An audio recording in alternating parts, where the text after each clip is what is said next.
In Chapter 16, know the incidence of death and the increased cost to employers from cigarette smoking. Also know what nicotine does physically to a person, as well as the associated diseases.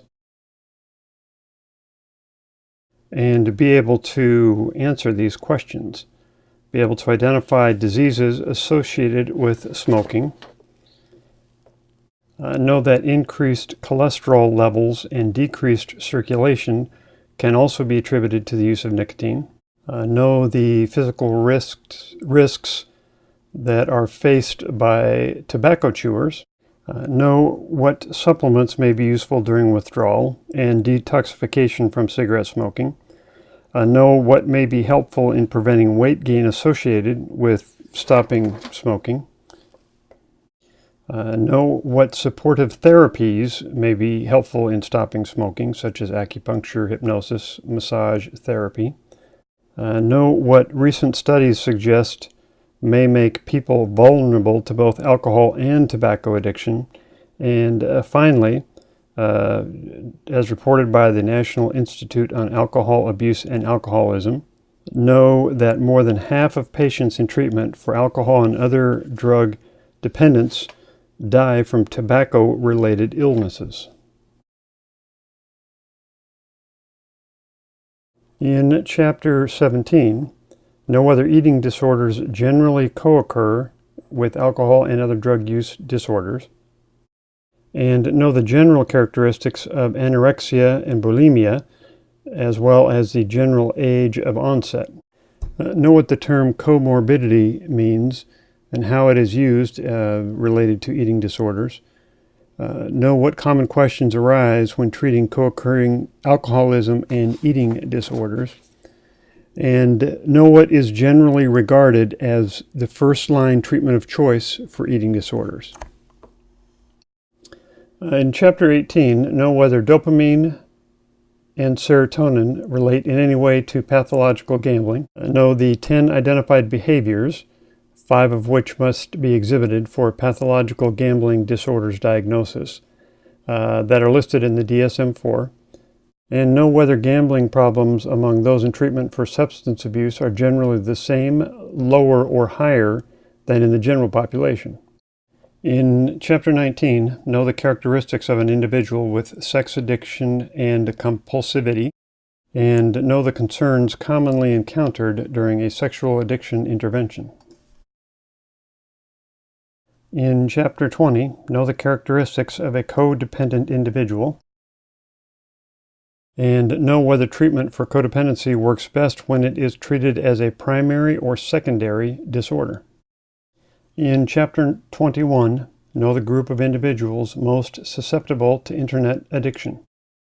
In Chapter 22, know what dual diagnosis is, as well as its most common symptom, and know what is included in discharge planning for a dual diagnosis client.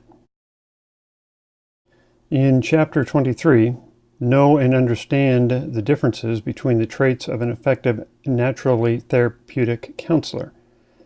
Be able to distinguish between those if you're given the name of, for example, empathy, and know what makes up the empathy trait.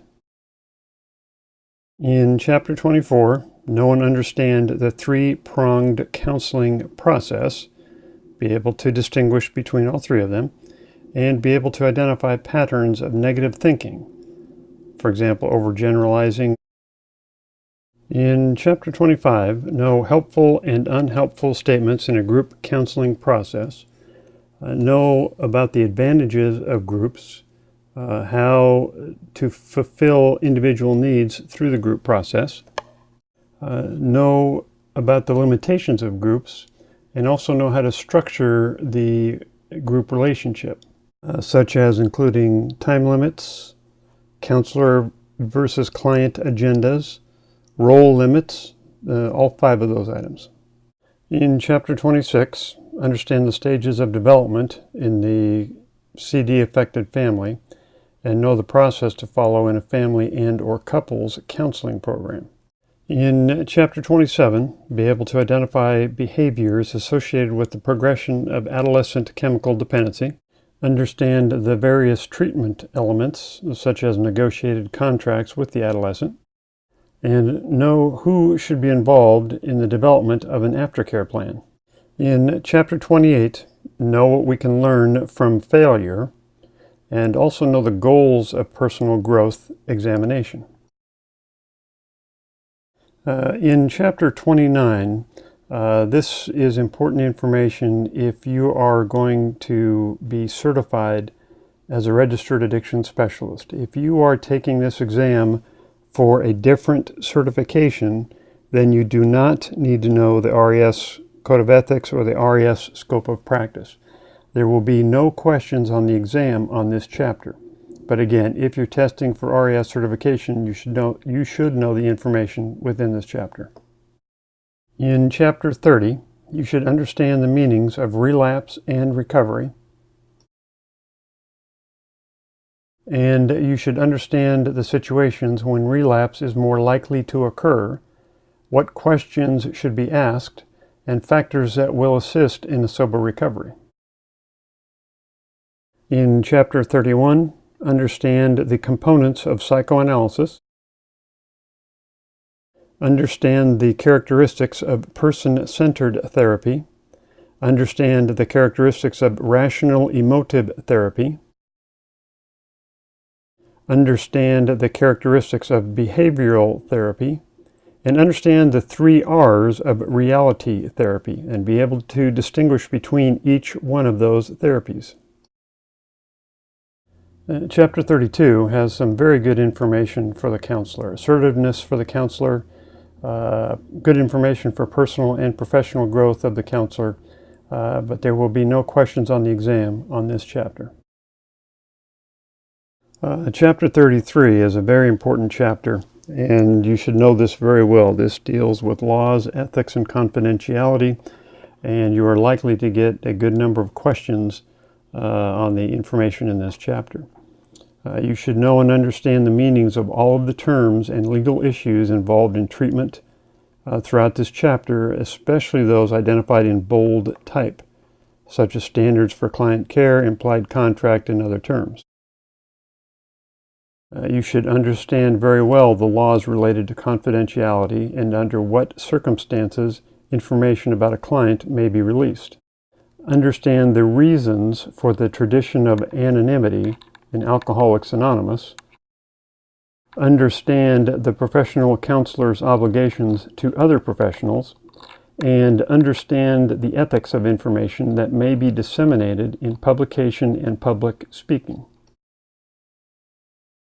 Chapter 34 is another important chapter, and between Chapter 33 and 34, ethics, confidentiality, and sexual harassment, these are the areas that get most counselors into trouble by the certification board or licensing board. So you want to make sure you know this information very well. In Chapter 34, you want to make sure you understand the components of the protections afforded by the Civil Rights Act, the Age Discrimination in Employment Act, Americans with Disabilities Act, and the Equal Pay Act. Know each one of those, know what the components are, know how to distinguish between them. Understand what constitutes sexual harassment, in what circumstances it may occur, and what, according to the U.S. Equal Employment Opportunity Commission, is the best tool to eliminate sexual harassment in the workplace.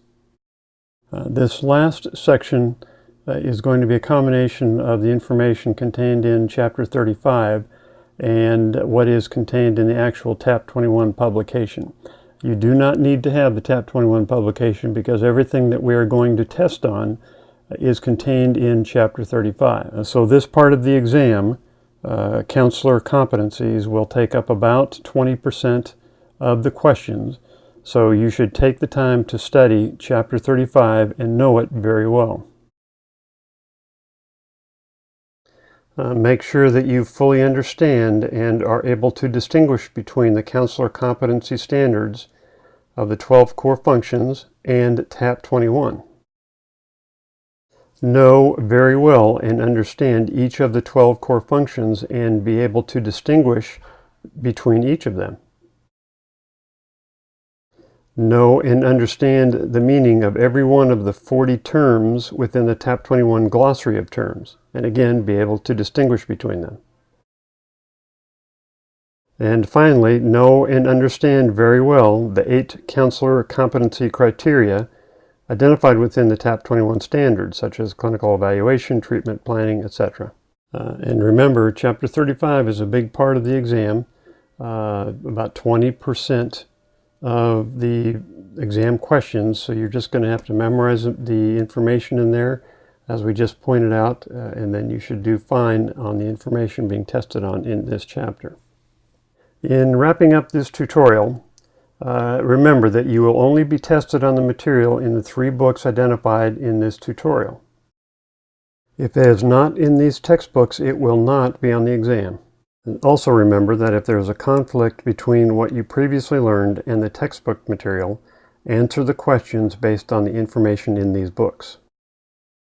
The exam is not easy, but if you know the material in the books, and as pointed out in this tutorial, you should pass the exam.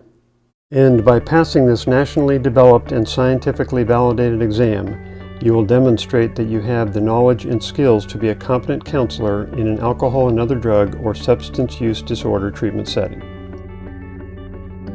Good luck, and keep up the good work that you're doing in this honorable profession.